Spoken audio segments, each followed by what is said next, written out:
Hey guys, what's up? Marlon Moraes. You guys already know. If you wanna check the best picks for the fights, go. Who you got, bro?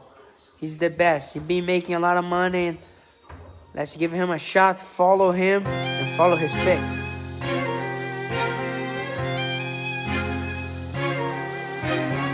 Dame la ciencia. Look, he let that shit bang.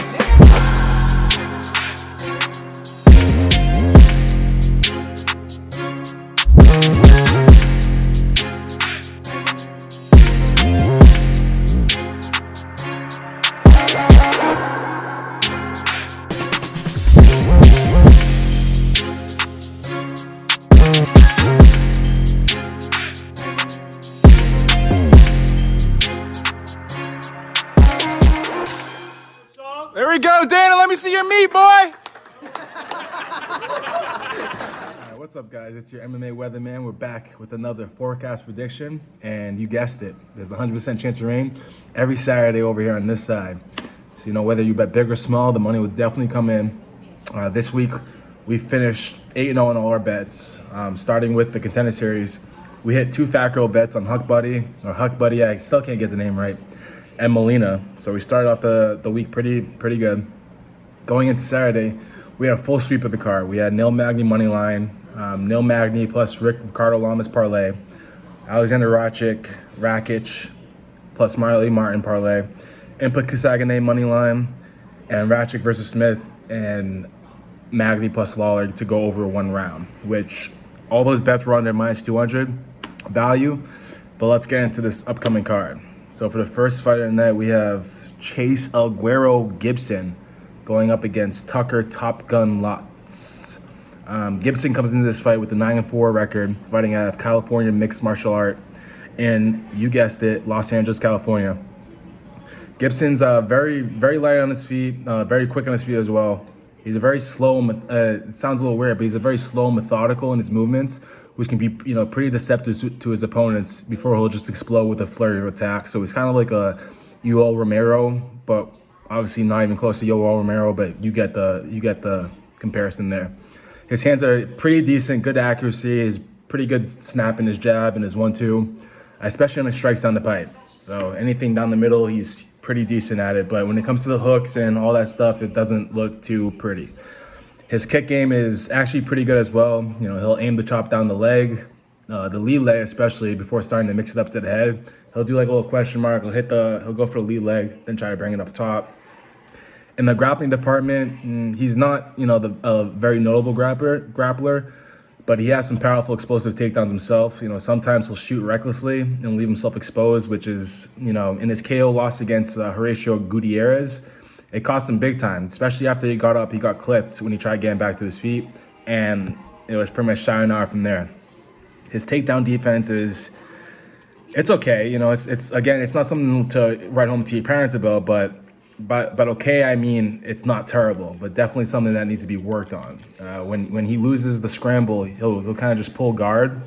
More often than not, he'll spend the rest of the fight on his back, which, as most of you guys know, doesn't look too good to the judges. But oddly enough, he's not terrible off his back. He does have decent sweeps, and he gets up. His get-ups are pretty good as well, but that's only when he actually attempts to do so. Sometimes you'll see this man just striking, throwing those stupid elbows to the top of the head, which, excuse me, I don't know why it's not illegal, but he'll spend a lot of time on his back, which again doesn't look good when it comes to the cards. His opponent, Tucker Lutz, comes into this fight with a 9-1 record, fighting out of Shattuck MMA Academy in Maryland. Lutz comes into this fight with a perfect 7-0 record. No, excuse me. Lutz had a 7-0 record in the amateurs. This is the amateurs, before losing his professional debut. So technically started off 0-1, but he's been pretty solid since then, right? He's running a 9-fight win streak ever since joining the pro scene. I couldn't find too much film on this guy, at least decent film. Everything was pretty old, but from the film, you can tell this guy definitely wants to get the fight to the ground. He has good takedowns, especially when he's up against the cage. He likes to lift and dump his opponents, the power takedowns. I'm not really sure the caliber wrestler he is. Given I've seen a video of him online wrestling, And the only video I saw of him online wrestling was him getting pinned by some fish. So take that for what it is. On the ground, he has a pretty good ground and pound, not much power in his strikes on top. He's more of a volume guy and likes to apply the pressure on his opponents before, looking for the finish, whether it be stoppage via strikes or, trying to sink in that choke. On the feet, he has great posture, moderately fast hands, not the best, but you can tell it's something he's been working on. He'll kind of prairie around, mixing in the jabs and leg kicks before eventually getting the fight to the ground. But, even on the feet, he's a pretty durable guy, especially in the clinch. He gets real nasty in there, mixing in powerful knees and elbows. For this, Cole Gibson is definitely the more rounded of the two, but I'm not confident with this pick. When Cole Gibson was fighting against Rafa Garcia, who's another grappler, Garcia was able to control him on the ground for almost every minute of that fight, and he was able to secure a takedown pretty easily. Both opponents fought against terrible opponents, most of them having losing records. Excuse me again. And Gibson even fought against someone with an 0-19 record, which is remarkable to me. At some point, MMA is not a sport anymore if you're 0-19. It's more of you just going in there and getting your ass beat. If you're 0-19, it's time, like I said in the last video, it's time for you to get a different job. 0-19 is not going to cut it. Yeah, that's not good. Gibson tends to lose to, anyone with a winning record, especially the belt, if he's going up against a grappler. So it's definitely a toss-up here. My only concern is Gibson being able to fight off the takedown and get back to his feet. So I'm going to have to go with Lutz by decision on this fight. I just think he'll be able to embrace the grind in this fight, and, he'll be able to take Gibson to cards and come away with the victory. Moving on to the next card in the fight, we have William Nightmare Knight going up against Cody Brundage. And William Knight is coming in here with one of the better nicknames on this card. Nightmare is well done, Will. Knight's coming in there with a 7-1 record, fighting out of Thornton Martial Arts in Connecticut. He was actually on the Contender Series last summer. I remember having him in a big parlay. He came away with a stoppage win in the late third round, very late third round. He has unreal power in his hands and his kicks, but he's a little wild in the cage. He has like a Muay Thai style background, but he's also a wrestler in high school. So, he can mix it up pretty well. He's a pretty overall MMA fighter. His game is pretty developed. With all that muscle, he has a pretty solid gas tank on him as well, which I believe is kind of partly why he was able to come away with not come away, but be able to edge the victory in the third in his last Contender Series matchup. Funny thing about his last Contender Series fight, I literally messaged him on Facebook because I do know William Knight. He fought my brother on the regional scene, the pro regional scene. He's actually my brother's pro debut fight, but I literally told him to do a flying knee. Because against his opponent who was fighting out of American Top Team, I noticed his opponent liked to dip his head a lot, and that's how he was able to come away with the comeback win. He was able to hit him with a flying knee, stun his opponent. His opponent was all rocked in there, looking all doozy and shit, and he was able to finish him on the ground. He tends to wait for his opponents to gauge first, which is kind of the only downfall I see in his fights. On the feet, he likes to keep his head high when he's retreating, but even then, he's clipped. This dude doesn't look affected at all. He does have a stoppage loss, but that was against, that guy was a beast. Like that guy, I looked at that guy, and that guy was massive. That guy just cracked him and just finished him. So be on the lookout for that guy. Go back and look at him. I can't remember his name off the top of my head, but it's only his loss, so I'm sure you'll be able to find it. In the grappling department, he doesn't have the best takedown defense, especially in his last Contender Series. You can see him trying to grab the top of the cage, which obviously is a deducted point. But when he's taken down, his strength gets him pretty far. His strength literally allows him to stand up like no one's on him. I don't understand what's going on with this man. He's built like Thor and has a gas tank of a Nigerian marathon runner. I don't know what is up with him, but he's a solid fighter. In the clinch, he's pretty tough as well. He's able to defend most takedowns and is extremely flexible. I've actually seen him do splits, like full-out splits. He does a thing in the ring where he does a split and he puts up like a peace sign, which is it's a little suspect to me, but to each his own. He does have takedown ability himself, but nothing really to write home about. His opponent, Cody Brundage, comes in this fight with the perfect 5-0 record, fighting out of Scorpion Fighting System in Colorado. There wasn't too much film on Brundage, actually, but he does, I did see that he has a wrestling style.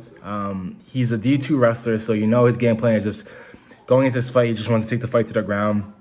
In his interviews, he says he's confident everywhere, but trust me, this guy, he wants to take his opponents to the ground. I think he's just putting on the front for the cameras. He says, every fighter says that. I feel like I'm the better fighter everywhere. That's not the case with him. He wants to get the fight to the ground here. On the feet, he'll mix up the strikes to set up the takedown. The generic overhand to single leg attempt. And he gets his opponent to the mat. He has decent control. It's classic 2-on-1 wrist control. And he tries to kind of pepper the strikes in advanced positions. I know in the one tape I did see about him, he was getting booed by the crowd. Like he's not like a lame prey type of guy, but he's not looking to be a world beater on there. He's not like a Mark Coleman on the top. He's not trying to bash the opponent in. He's trying to hold him down, tire him out. It's not, it's worth knowing that most of the opponents were quite literally garbage. So I'm not sure how well his wrestling ability will actually translate. But he looks, relatively decent thus far. With all that being said, I think Knight's going to be able to pull off the victory here. Brundage noted that he can easily make 185, and there's not a single chance William Knight can make 185. So I'd imagine Knight's going to be the much larger and denser man that night in the cage. I'm not sure the odds on this fight yet, but I think Brundage is really underestimating the size of William Knight. He said if William Knight was 6'2", 6'3", he wouldn't take this fight, but in his interview, he was like, William Knight's 5'9". Let me tell you, I'm 6 feet and I stood next to William Knight. He's probably like right here on me. This dude, William Knight, is a large man. Not the tallest of people, but he's a thick boy. So, it's not like Brundage is, 7'6", dude. He's not a tall dude. Like, he's not abnormally large. Brundage is only 3 inches taller, so it's not like he's gonna be a skyscraper in there. And I also think that that's gonna work against them. Most fights William Knight is able to get under his opponents. He seems much more effective. So for my prediction, I think William Knight, he wins this fight via decision, or maybe even a late stoppage. I think Brundage is gonna tire himself out, trying to go for these takedowns. I think he's definitely underestimating. Damn, I started there. I think he's underestimating the size of William Knight here. So I'm going to go with William Knight let's go with decision. All right, for our next fight on the card, we have Jose "No Way" Johnson going up against Ronnie "The Heat" Lawrence. So for this one, Johnson is coming into this fight with 11-5 record, not the prettiest records, especially given what I've seen on film. He's fighting out of STR King's Gym in Copperas Cove, Texas. He's currently riding a 5-fight win streak coming off a crazy viral KO against Rafael Costa. Costa was trying to secure a single leg takedown before getting slept with an elbow. He got dropped like a sack of potatoes. I'm talking flash KO.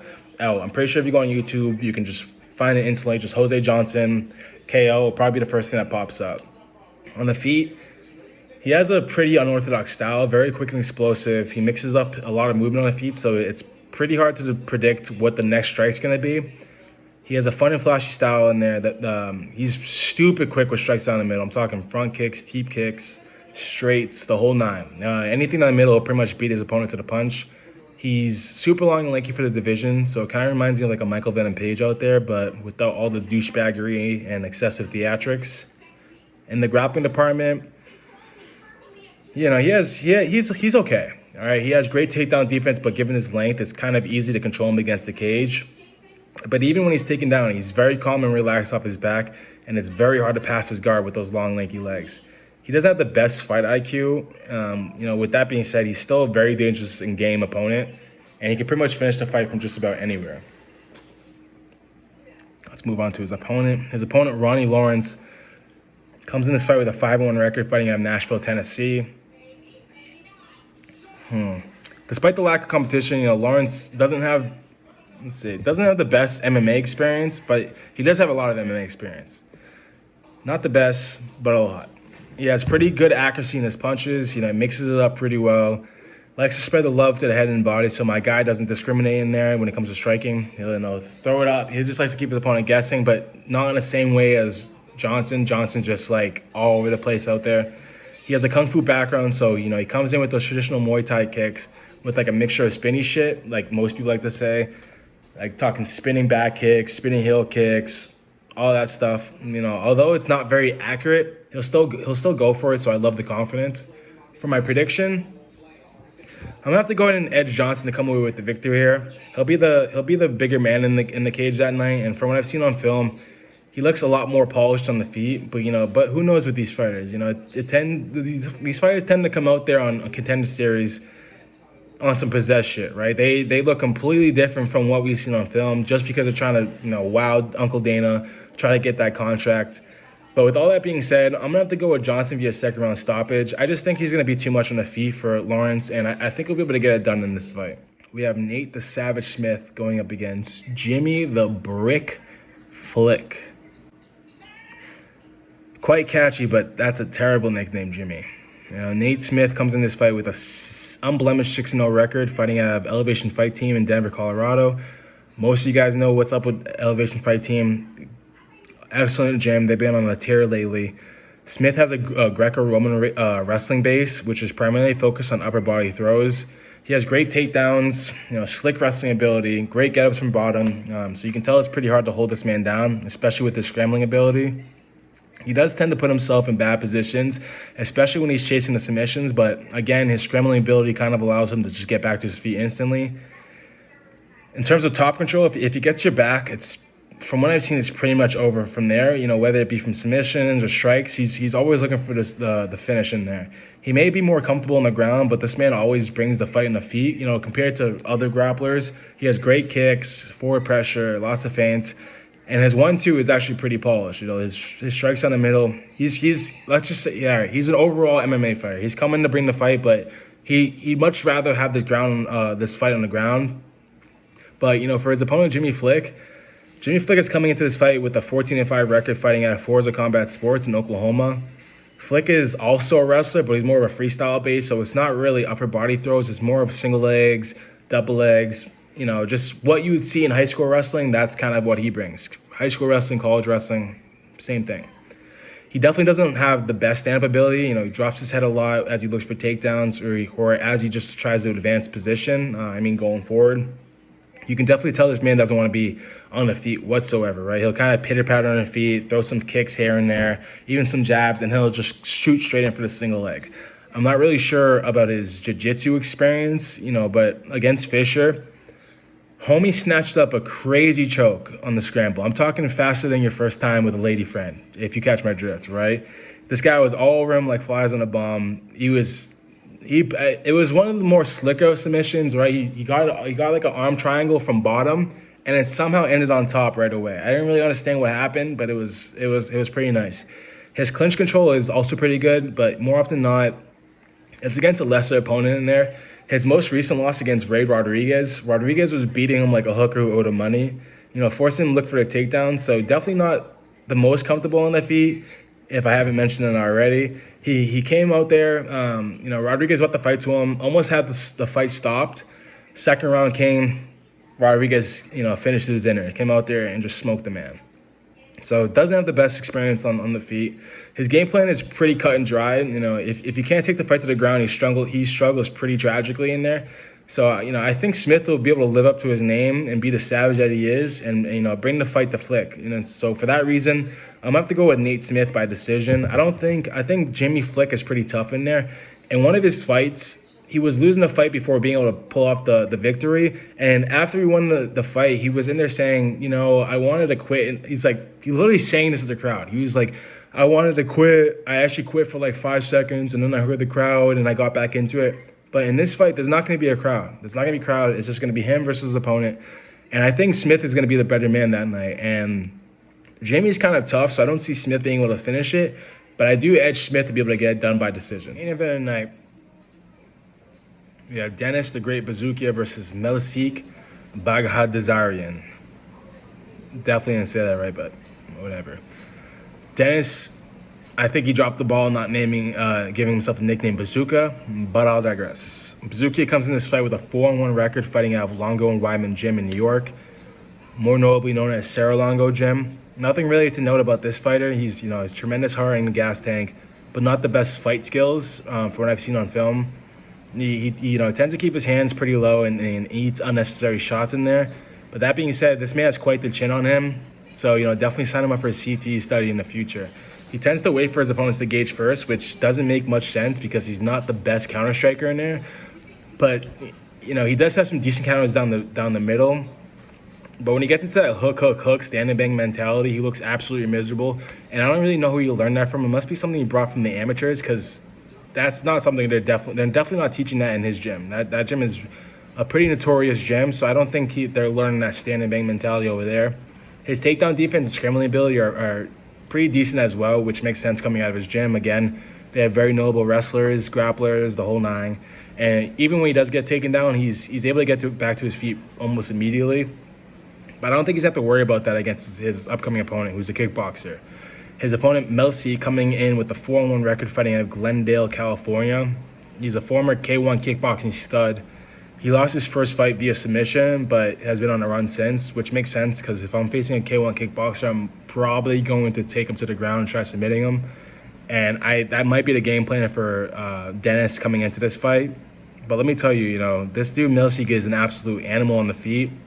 He has fast hands, lightning quick kicks, devastating knees. He likes to push the pace and likes to get his opponents out of the fight quick. I'm talking faster than a fat kid in a salad bar. This dude gets his opponents out quick.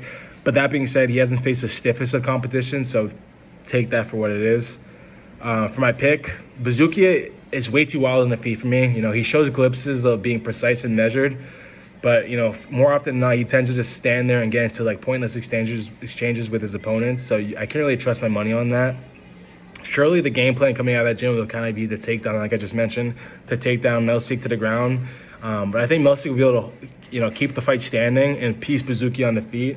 So for my prediction, I definitely see Melsik getting done inside a distance. As for round, I think Melsik will be able to kind of, fill it out in the first and be able to come away with a second round KO. So yeah, Melsik by second round KO. And that's going to do it for my predictions, guys. I'm going to wait to actually post my bets for these fights because the lines haven't officially came out yet. So if you're seeing this video on Monday, they'll most likely be in the description by then.